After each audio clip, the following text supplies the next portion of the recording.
All right, here's another sneak peek. What we did is we've opened up the kitchen and ripped everything out. We're stripping the covers, new sills on those, but we literally are moving the light around to center of the new dining room. Whole big custom kitchen coming in here with the drop ceilings to add just enough room for these recessed lights, which is going to be amazing.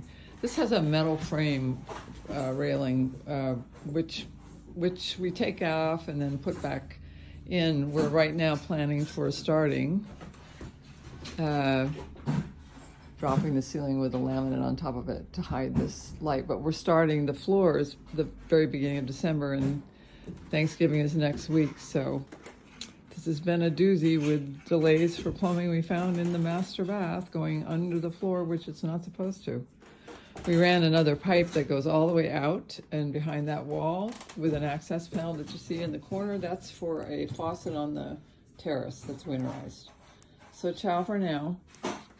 And we have a lot of exciting things coming along. This door to the terrace and an air conditioner through that window wall we added. So it's going to be exciting when we finally get it done. Ciao for now.